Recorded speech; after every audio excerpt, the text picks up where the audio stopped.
Hi, and welcome to this week's market update. Well, selling pressures continued on world markets as data is not really giving us any positive sentiment, so many funds are still selling stock down, waiting for sentiment to change. What we have out this week, we have US CPI numbers out tomorrow night our time, and they're going to be very key because if we see a number lower than the expected 8.8% increase, then I feel that would be very good for markets. It may actually see that central banks have done enough in the early stages with reducing inflation, and that would be seen as very positive for markets in general. But if the number is higher than that 8.8% reading, then we expect that the central banks will have to move harder on interest rates, and that would be seen as quite negative for equity markets.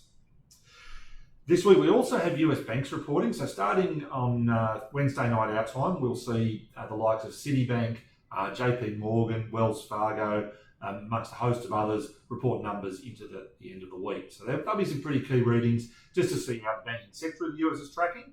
Not really something we would read through into our local market, but certainly into markets in general, something that is very key to look at.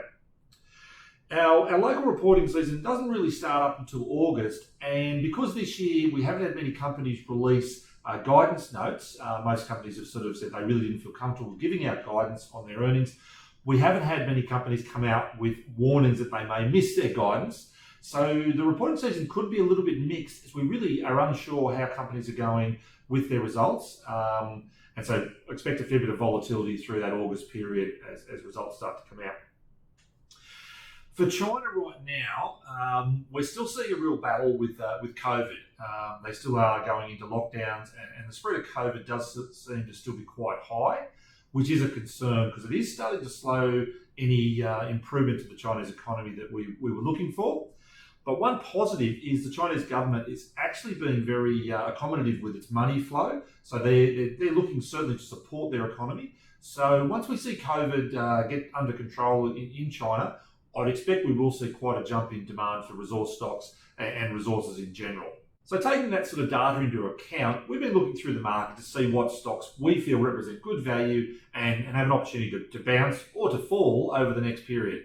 One stock we really like is the miner Newcrest. Now, they are a gold and a copper miner, and both gold and copper have been under pretty heavy pressure of late. In fact, looking at the technicals, both gold and copper look very, very oversold and really would be due to bounce. Newcrest itself is also extremely oversold, with the stock trading around the $19.30 level. Remember, this is a stock that used to trade only 3 or 4 months ago around $24, $25.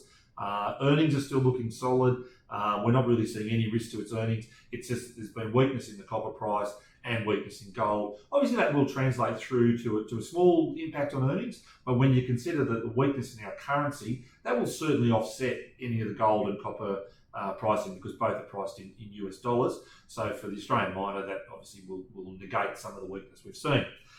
So what we're looking at is a trade in Newcrest would be to go long the stock for those that are happy to do that. If you can pick it up around the $19.30 level, we would see a target of $21 to $22 as a great price over the next 3 to 4 months. So really a return of around 10 to 15% is very, very possible in the stock. If you want to look at more of a leverage play, then maybe buying an August $20 call option would be a good play. We should be able to pick those up for around 40 or 50 cents. And I think there's some really good upside if you did take that approach. Well, thanks for listening to this week's update. Look forward to speaking to you again.